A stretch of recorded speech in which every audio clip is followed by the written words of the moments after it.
Okay, so new approach to the podcast this week. I'm actually driving while I record. Also, it's Thursday, and I have been kind of doing them on Tuesdays of late. And I've just been super lazy and unmotivated, hence why it's now Thursday and I'm only recording now. And I thought I'll use my time wisely. So I'm recording as I'm driving home from work.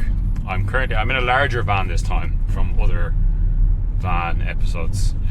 It's a Citroen Dispatch. Is that what it is? It's not the big one. It's not the small one. It's the medium sized one, like a small transit. None of this matters.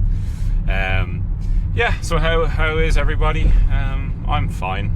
It's all good. It's a very, very muggy, warm day. I have the driver's side window up because I think the wind noise will be too much. I'm not sure what the acoustics are going to be like because I record this on my phone because I don't invest in audio equipment, and it's tucked into the sun visor here, so I don't know if you're going to pick me up at all, but we shall see.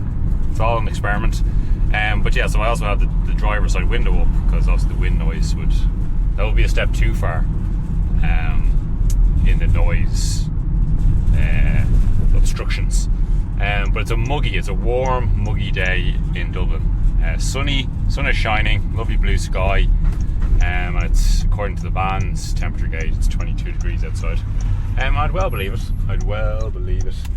And I was looking at the forecast, and it's due to piss rain all day tomorrow, because that's how Irish summers work.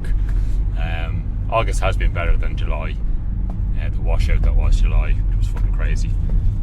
It's been slightly drier. Why am I talking about the weather? No one gives a shit about that. So how is it? I'm okay. I'm good. I have my notepad here with my sky blue big pen. Not sky blue. What did I refer? Duck egg blue. Blue tack blue. I was in London at the weekend. I went over for a pop concert. Baldy James and the Alchemist, if you must know. Hippity hop. It was very good. Stayed in King's Cross, the hub by Premier Inn in King's Cross. And for a budget hotel, I would highly recommend it. Very clean, very modern. But as ever, I thought a weekend. I went, was in on a Friday evening and came home on Sunday evening. So I was there for the full weekend. So some of the time, I was considering doing a podcast, a wandering podcast while I was there, but I was too distracted by other things, mostly eating and drinking. So that's why I'm recording one now instead.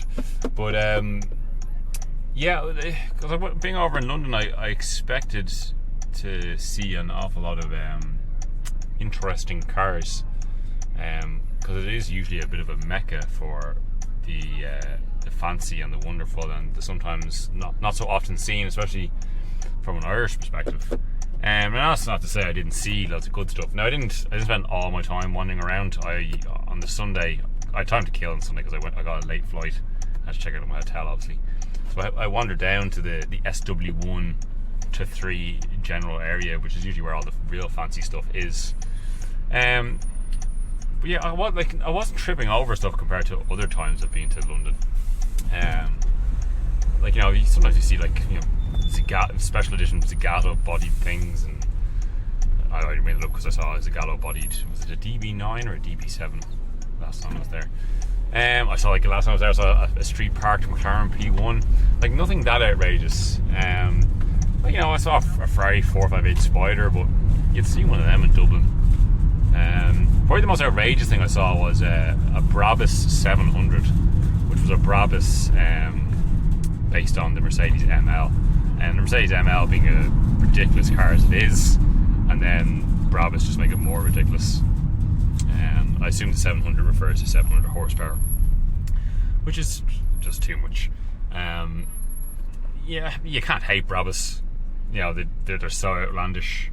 You kind of have to have a bit of respect for them, but an ML, modified ML, is probably a step too far. G-Wagons are bad enough, but an ML is the size of a small house. And I imagine it was on British plates. I imagine that car spends all of its time pottering around the city of London, using about 7 of that 700 horsepower. But you know, dick swinging. There's a lot of collateral in that. What else did I see? I saw a G-Wiz. That was kind of cool. I saw a manual E46 or whatever the nomenclature was for the compact during the E46 Generation 3 Series. E46 325i compact manual. 325 Ti manual. That would be a lovely little thing. What else did I see? I think the most interesting thing I saw was a street parked 1925 3-litre Bentley. That was cool. Like that's the kind of thing you wouldn't see anywhere else. I'm trying to think of anything else off the top of my head. A couple of nice, like a nice old Targa. Like definitely had a restoration on it because the paintwork on it was immaculate. The inside was immaculate. But yeah, not the most outrageous. Again, I didn't spend a whole lot of time looking for cars. I did a lot of walking around because I think that's the only way you can really see a city. And I've done all the touristy shit in London several times before. I've been to London a strange amount of times. I know it's the nearest big city really to Dublin, but I don't know. I thought it's just I've known people who live there, and yeah, it is close by, and it is one of the great cities of the world. I like visiting it. I wouldn't live there. It's a bit too much of a melting pot, I think, to live there, and it's expensive. I did the trip on the cheap because I'm a cheap man. But fucking hell, I still managed to spend a shitload of money. Most of that was on alcohol now, to be fair. But even that, like a lot of the alcohol I bought from off licenses because the weather was lovely. We did a lot of outside drinking. I paid £6.50 for a pint of Guinness in a pub, and they served it to me in just like some fucking generic lager glass. There you go, them's the breaks. But yeah, so compared to other times, not the most car. I was hoping to have loads of crazy car tales to tell and crazy shit that I saw, but no, not much. You would have seen everything I saw. I put all the interesting stuff on my Instagram. Car_Nosaur, CAR_NOSAUR. Yeah, the Bentley. I did a post of the Bentley because it was that cool, and then all the rest is up on my story somewhere. I did see I know most people won't give a shit about this, but I saw an actual Scirocco ore. Because obviously you see ore line or class, wherever the fuck the sporty trim that they put on diesel Volkswagens, ore line. I think it's ore line. But you see a lot of them knocking around, and yeah, they just end up being diesels. But this was a genuine Scirocco ore. So obviously based on the Scirocco is based on the Mark V Golf chassis. But the Scirocco ore would have been the same generation as the Mark VI Golf ore, because I've been the first generation where they went to the 2-litre turbo, the 4-pot turbo, after the glorious Euro 6 days of the Euro 32. Great sounding cars. But yeah, it was crazy. It's a strange car because, like, obviously, if you don't like the look of the Scirocco, there's obviously something wrong with it. It's a great piece of design, and all Sciroccos have the Mark V GTI chassis, so the independent rear suspension setup that's in the GTI model. So they all handle well and have a nice chassis. But then obviously this has the same. I think it's a 280, nudging 300 brake horsepower 4-pot turbo. But the big difference between the Scirocco ore and the Golf ore was the Scirocco ore was front-wheel drive. I don't know if they just did that just to differentiate it from the Golf. So it's just like, why would you bother? Because you can get a 2-litre TSI, which essentially is a Golf GTI Scirocco. And then if you're going to go full-blown ore, you'd probably just get the Golf, because the whole ore thing is about it being all-wheel drive. Anyway, so that shows you how not incredibly significant the London trip was. That a Scirocco ore was one of the highlights. I'm sure I'm forgetting some. I could scroll through the photos that I took, but then I'd have to take the phone out of the sun visor, and you shouldn't hold your phone while you're driving. It's against the law. I never do it, of course. Yeah, so that was the London trip. The London trip was nice, just not a bit anticlimactic when it came to the car vibes. I saw that the Mondello Park historic festival, or whatever they call it, happened the weekend away. I missed it last year, and I don't know how many years it's been going for now, 2 or 3 years. I haven't been to it yet, but I saw some footage of it on the social medias. It looks like it was a good bit of crack. They're trying to go for an Irish version of the Goodwood revival, kind of. I think. I don't think it will ever be on the same level as Goodwood. We just don't have the infrastructure or the wealth of interesting vehicles on this island to compete with Goodwood. But it looks like a fun day out. Historic racing cars going around racetracks and lots of other fun and activities for the whole family. I don't know, if anyone went to it, do let me know how it was, because I must do my best to try and not book a holiday around the same time next year and actually attend, because it does look good. And another thing I missed then during the week as well is the Royal Irish Automobile Club had a charity car meet on a Wednesday evening of all times. It was from like 3 p.m. to 7 p.m. in Marley Park, which I really should have gone to, because Marley Park is not that far from where I live.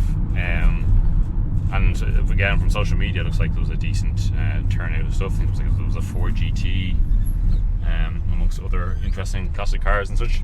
But I was helping a friend move house, and you know, those are some of those things. Those are one of the things you just have to do for friends, isn't it? You know, not that I'm a burly man by any chance, but many hands make light work, or whatever that saying is. So I missed that as well, because I was being a good friend. But yeah, so it's kind of nice to see some interesting car events. They are on the grow in Ireland. I think the Dean Motors lads are having some sort of, I think they're calling it Carbs and Coffee, out in their new engine block place. Not this weekend, but the weekend after.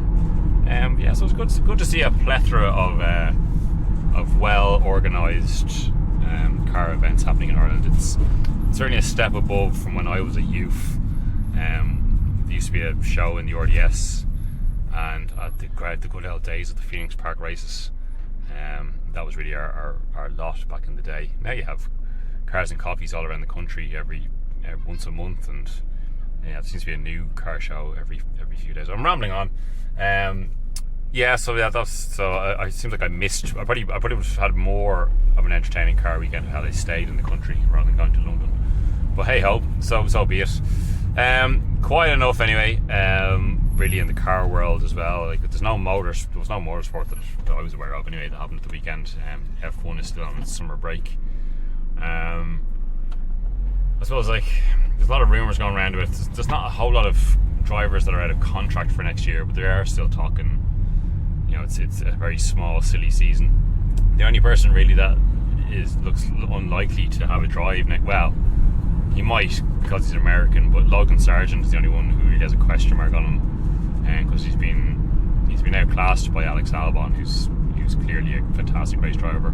He has not a bad rookie season as Logan Sargent, but he still hasn't really done anything to make you go like, yeah, he's something special, or at least like, you know, he could be a decent midfield driver. I think he definitely deserves to do the rest of the season before anyone makes a decision on him. But other than that, because I think Perez has a contract until the end of next year.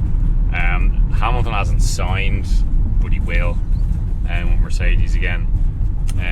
The two Ferrari lads are signed till the end of next. Well, both the Ferrari drivers at least until next year anyway. Max obviously staying at Red Bull. Stroll's not going anywhere from Aston Martin. Alonso's still contracted there. The two Alpine drivers are contracted.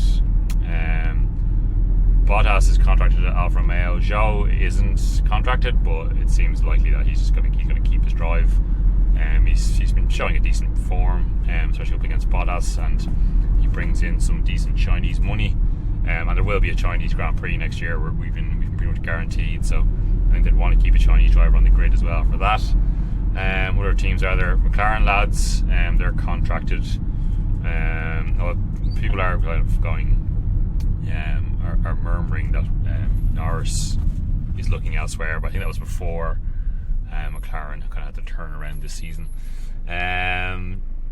Your man John Elkann, the CEO of Ferrari, seems quite enamoured by Lewis Hamilton and really wants to sign him for Ferrari, but I don't think Lewis would ever want to drive for Ferrari. That would be a shit show. Other teams that are Haas, again, I don't think K-Mag is actually, he might be out of contract. I think Hulkenberg has another year, but I think they'd probably renew K-Mag unless there's some rookie that comes along with lots of money, because he hasn't had a great season, especially up against Hulkenberg. But yeah, so maybe K-Mag could be another one at risk. You could see Logan Sargent going to Haas, him being American and all. What other teams are there? Who am I missing? Oh, AlphaTauri. Danny Ricciardo apparently he's staying on until next year. I don't know if Tsunoda has a contract, but again, I'd be surprised if he left. They'll definitely keep him on. He's done enough to deserve his place on the grid. So yeah, Logan Sargent seems to be the only one who's very much a big question mark. And there's a lot of people touting that maybe Mick Schumacher might get the drive, because he is currently a Mercedes reserve driver, and for all intents and purposes, Williams now is the Mercedes junior team. James Vowles now being the team principal there.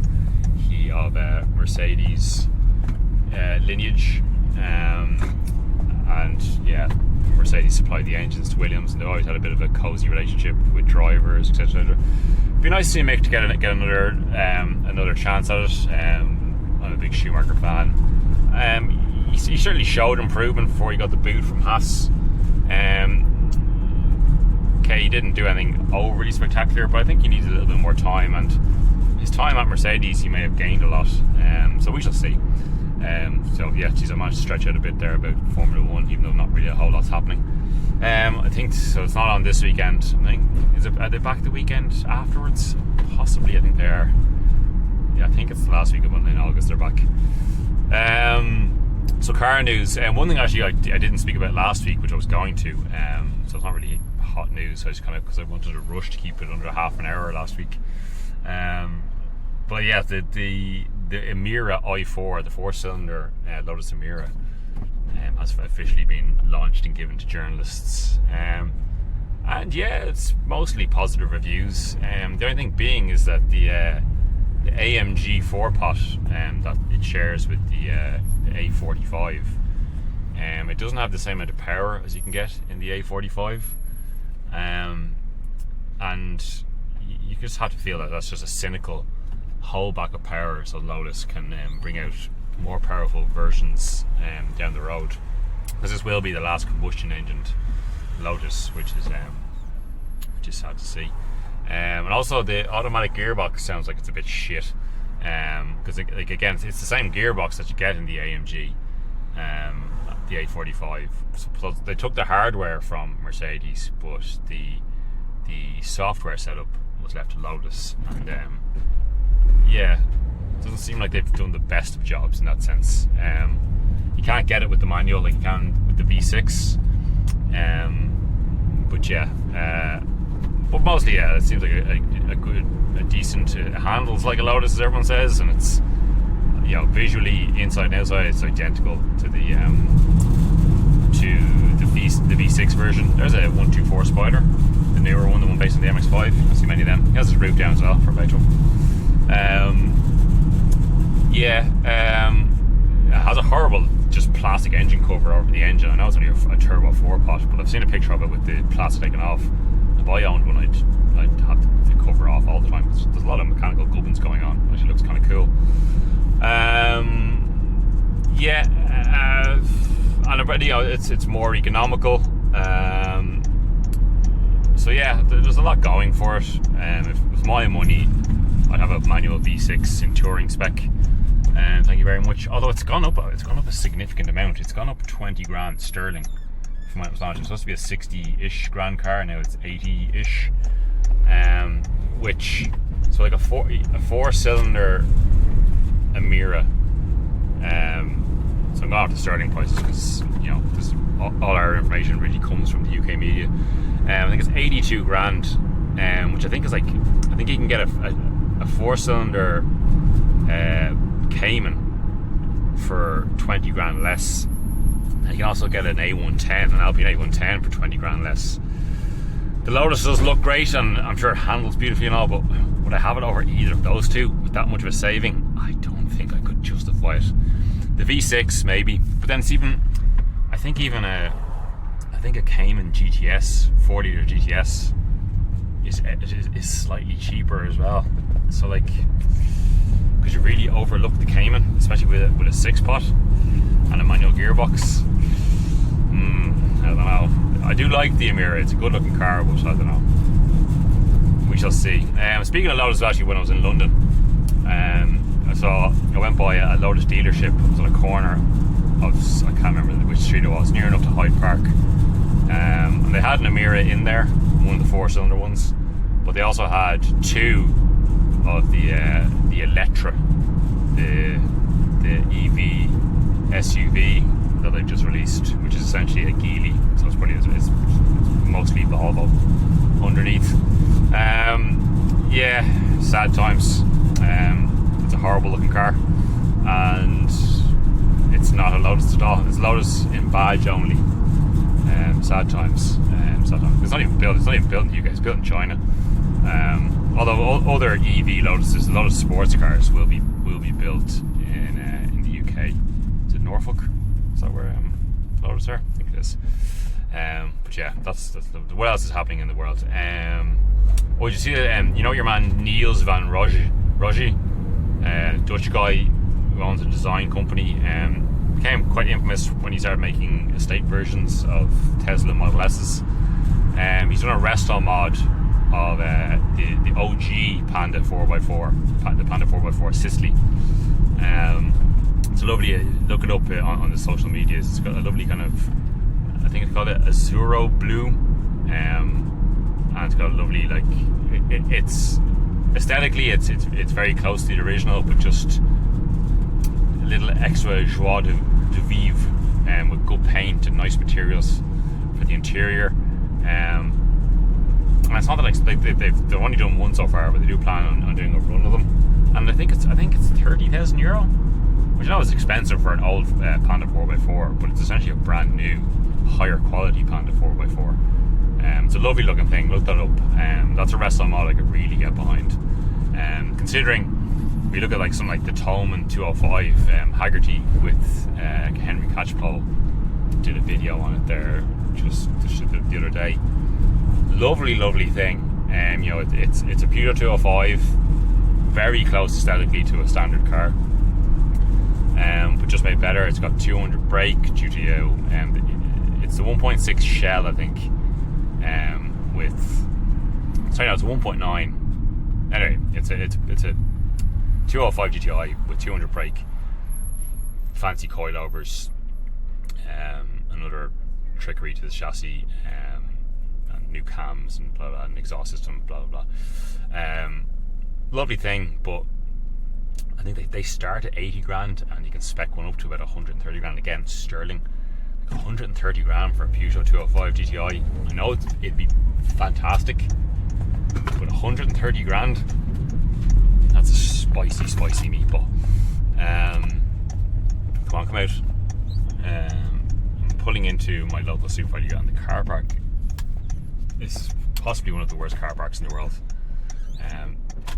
Nobody knows how to use it, and people just get so scared. There's people just walking around everywhere, parking wherever they like. It's a bit of a shit show. So 30 grand for a resto mod Panda 4x4.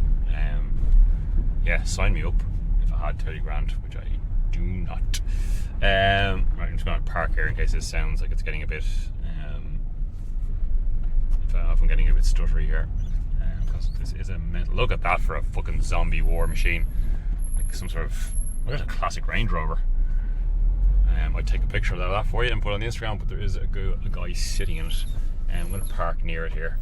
Don't pull up my. Oh, you fucking asshole. Ah, fuck it.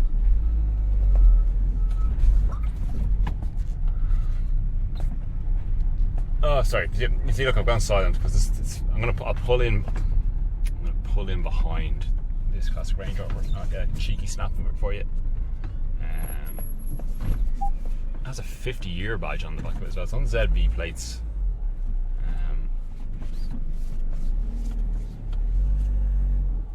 Sorry. It's good quality content. I'm going to put up my passenger side window and roll down my one. Now, because I'm parked, I can turn off the engine. There, now we're a little bit calmer. So I'm going to take a picture of this Range Rover. Talk amongst yourselves. What else is happening in the world of the car? Am I still recording? Last time I tried to use my camera, it stopped recording. We are still recording, 25 minutes in. This will be a short one. So what else is there? Oh, the DB12 Volante has been launched. You know, lovely looking thing. It's the DB12 without a roof on it. What else has there been? Oh, this made me feel old. The other day, the McLaren SLR celebrated its 20th anniversary. They had a big event at the McLaren MTC to celebrate that. My God, 20 years ago. I know we think back about it because it was on a very early episode of the new quote-unquote Top Gear. But it just doesn't feel like a 20-year-old car.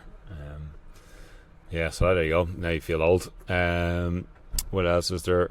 Oh yeah, it's the Bugatti Chiron now being out for a few years and coming near the end of its gestation period. We're going to have a sea of ridiculous special editions, and one that was just launched the other day. Give it a Google. It's called the Chiron Golden Era.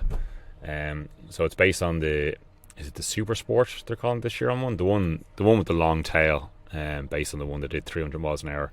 It's one of those with a gold paint scheme, and then here's that classic Range Rover starting up and pulling up. Oh no, it's just a man moving around. I was like, that's very quiet if that started up. I think it's just your man moving around inside it, causing it to wobble. Yeah, it's got a gold paint job on it, and then it has significant Bugatti models from over the eras. I was talking about a big giant. It's a Mercedes Sprinter van. Hang on, I'll see if I can get a picture of it. Proper zombie spec camping machine. Snap, there we go. I'll put that up on the Instagram as well. I was talking about, yeah, and it has significant Bugattis airbrushed on the side of it. It's incredibly tacky looking. I won't say where the person who commissioned it is from. You can make your own assumptions in that sense. What else has been? One thing I learned about, I was flicking through an article about cars that never got developed.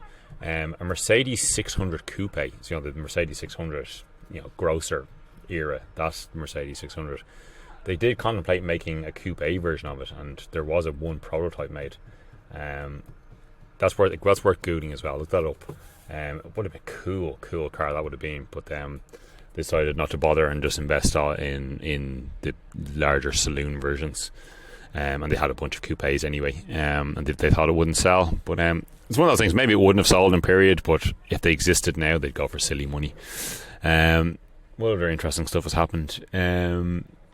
Roof, the Porsche tuner Spectacular. They launched 2 new models. One, I think, is it called a Spider? It's a no windscreen 2-seater job with a naturally aspirated 4-litre engine, which revs out to 8.5, I think it is. Give that a Google yourself as well. I just give the news, and then you have to look up the information. That's how this works. They also launched, these are for Monterey Car Week, which I think is happening this week. Is it? Pebble Beach and all that. I think it's this weekend. And then they will also, so based on the CTR 3, that cool, very, very modified Porsche 911, which doesn't look like a 911 at all anymore. They've modified it so much. It's the CTR3 Evo. I think it has like 800 horsepower now, and will blow your socks off. Twin turbo 3.8 flat 6. Again, give that a Google. It's all over the social medias. You'll see it. Cool thing. Roof are cool. It's a brand you can only really get into after you've done, if you're mega rich and you've had many other cars. But yeah, it's the person who's had all of the Porsches and now needs something a little bit extra. I'd like to be that person someday. Yeah, and what else has there been? Oh yeah, I spoke about the engine last week, but the Zenvo, that Danish, supercar company released their new model. So it's called the Zenvo Aurora. It's a good looking car. It's kind of a mix mash of loads of other hypercars about carbon tub, gull wing doors. Front end's a bit iffy, but whatever.